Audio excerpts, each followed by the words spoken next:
Selamat pagi, siang, sore, dan malam Bapak Ibu sekalian. Kembali lagi dengan saya Raihan, Sales Consultant BYD Ciputat. Gak bosan-bosannya Raihan mengingatkan bahwa BYD Ciputat melayani penjualan unit, servis, spare part, maupun body repair. Nah, untuk info selanjutnya bisa hubungi Raihan di 0858 9224 0590. Baik, Bapak Ibu yang mau datang janjian ke dealer langsung juga boleh di Jalan RE Marta Dinata nomor 30 Cipayung, Ciputat, Tangerang Selatan. Nah, kali ini Rehan mau bahas tentang kekhawatiran Bapak Ibu yang Rehan temuin kemarin di pameran, di kolom komen, ataupun di WhatsApp ya. Jadi gini, yang pertama itu Bapak Ibu khawatir tentang penggunaan mobil listrik ketika banjir ataupun hujan gitu kan. Nah, yang pertama yang Rehan bisa jelasin adalah mobil kita 100% aman selagi syarat dan ketentuannya yaitu tidak melebihi 1 meter kedalamannya, juga tidak melebihi 30 menit durasinya ya. Jadi mobil kita sertifikasi IP68 itu meliputi seperti itu. Jadi batas maksimalnya itu di 1 meter atau 1,5 meter ya, selama 30 menit. Harusnya mobil Bapak Ibu aman dari segala konsleting listrik, karena kerapatannya baterai kita sudah sampai setinggi itu gitu loh. Jadi air aja nggak rembes, bagaimana debu mau masuk kan gitu. Nah, selain itu kalau misalnya Bapak Ibu mau menerabas banjir, misalnya di setengah velg atau full velg itu penuh setinggi air, itu harusnya aman ya, karena nggak nyampe 1 meter. Nah, tapi kalau misalnya sudah melewati kap mesin, Rehan sarankan untuk nggak melewatinya. Karena apa ya? Karena beban dari mobil itu kan juga berbeda-beda ya ketika ada isi atau enggak. Takutnya yang dikhawatirkan adalah mobil terseret arus banjir itu sendiri gitu. Nah, pertanyaan selanjutnya yaitu, susah nggak sih nge-charge-nya Mas Rehan? Nah, kalau untuk susah atau enggaknya, tenang aja Bapak Ibu. Yang penting Bapak Ibu, satu hal yang harus Bapak Ibu ketahui, Bapak Ibu harus download PLN Mobile untuk berhubungan langsung tuh sama si chargerannya tuh, charger umumnya SPKLU itu ya. Nah, nggak perlu repot-repot juga untuk nyari SPKLU-nya, karena di mobil Bapak Ibu, jadi ketika Bapak Ibu nanti beli, Bapak Ibu pakai, di mobilnya itu sudah ada namanya fitur navigasi yang menampilkan SPKLU terdekat dari Bapak Ibu sekalian. Jadi di navigasi itu ada titik Bapak Ibu di mana, di sekitarnya juga ditunjukin tuh kalau misalnya ada SPKLU terdekat. Nah, di situ juga nanti ada listnya, di sebelah kanan kalau nggak salah ya, nanti ada listnya di mana aja tuh SPKLU-nya. Nah, gampang banget dong harusnya kalau misalnya mau ngecas. Ditambah lagi untuk varian-varian tertingginya BYD, itu juga sudah free wall mount charger untuk di rumah, yang mana minimal listrik itu di 7.700 watt.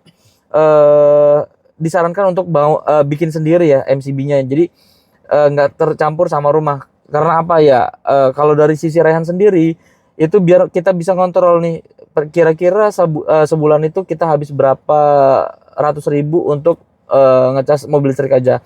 Ditambah juga mobil listrik juga punya subsidi untuk listrik, di mana dari jam 10 malam sampai jam 5 pagi itu diskon 30% dari PLN-nya langsung gitu. Jadi di mobilnya jangan khawatir juga Bapak Ibu harus nyolok di jam 10 malam gitu kan. Gak perlu.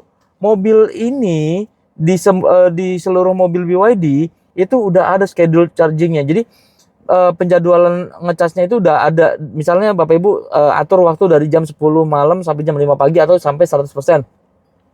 Itu bisa banget Bapak Ibu sekalian colokin dari jam 7 malam gitu kan. Itu nggak akan ngecas dulu. Dia akan mulai ngecas dari jam 10 malam. Walaupun Bapak Ibu dari jam 5 sore itu udah nyolok, itu nggak akan ngecas dulu. Karena mobilnya juga udah pinter ya. Jadi dia udah tahu nih kapan harus masukin daya ke baterainya gitu loh. Itu juga salah satu keunggulan dari dan kemudahan dari ngecas mobil BYD gitu. Jadi ada lagi yang masih jadi satu, gimana ya mobil listrik ya, kira-kira aman gak ya? Aman banget. Kalau mau contoh lagi, satu contoh yang Rehan bisa kasih, yaitu BYD pernah ngeluarin mobil listrik di tahun 2018 untuk Bluebird. yaitu BYD S6 atau E6. Itu sampai sekarang mobil itu masih ada yang pakai loh. Kilometernya udah mencapai 750.000, bahkan ada yang sudah 800.000 kilometer, itu udah ada. Selama 7 tahun, bayangin selama 7 tahun itu menempuh jarak 750.000. Baterai health-nya atau kesehatan baterainya masih di atas 80%. Di mana angka itu juga masih fantastis untuk mobil listrik, di mana seumur 7 tahun dan udah menempuh jarak 750.000, yang mana namanya mobil taksi pasti kan dia juga pakai fast charging terus tuh untuk pengecasannya. Nggak mungkin lah mereka nungguin ngecas baterai dari malam sampai pagi gitu. Itu kelamaan juga, untuk mereka nggak menguntungkan gitu loh. Maksudnya kalau mereka sudah jalan gitu kan, udah menempuh jarak, misalnya di mobil S6 itu bisa menempuh jarak 400 kilo misalnya ya. Itu kalau misalnya satu hari trip mereka udah 400 kilo, habis dong gitu kan, dan mereka nggak bisa narik lagi, sedangkan waktu masih banyak. Itu nggak gitu dong. Tentunya mereka sudah pasti menggunakan fast charging untuk ngecas mobilnya. Dan sejauh ini walaupun mereka ngecas pakai fast charging, itu aman-aman aja. Bahkan ya itu tadi, baterainya masih di atas 80%. Dan itu teknologi itu juga belum menggunakan blade battery. Nah, pada tahun 2020 atau 2022, blade battery itu mulai dikembangkan nih. Gitu. Jadi baterainya yang dulu udah beda sama baterai yang sekarang. Baterai yang sekarang tentunya namanya udah dikembangkan, pasti lebih baik, dimana baterai kita juga klaimnya mampu di 3000 cycle. Atau misalnya gini, sekarang jarak tempuh tertinggi di M6 itu yaitu 530. Dikali aja 3000 cycle, itu jadi 1.590.000 kurang lebih ya. Nah, itu 1.590.000 kilometer. Kalau misalnya pemakaian rata-rata Bapak Ibu 1 tahun, itu bisa sampai 79,5 tahun loh Bapak Ibu. Sangat fantastis. Ya, mungkin nanti 70 tahun ke depan mobil udah bisa terbang gitu kan.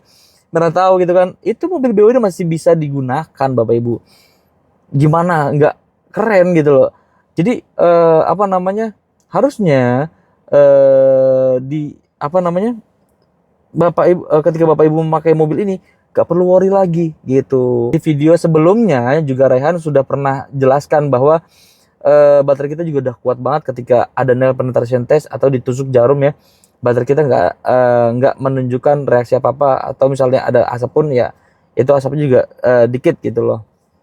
Karena bahan dasarnya juga besi, yang mana kalau ketemu besi ya udah paling dia cuma berasap aja. Ditambah kerapatannya juga nggak bikin oksigen masuk, karena kan kalau misalnya kalau nggak ada oksigen, api nggak akan nyala gitu.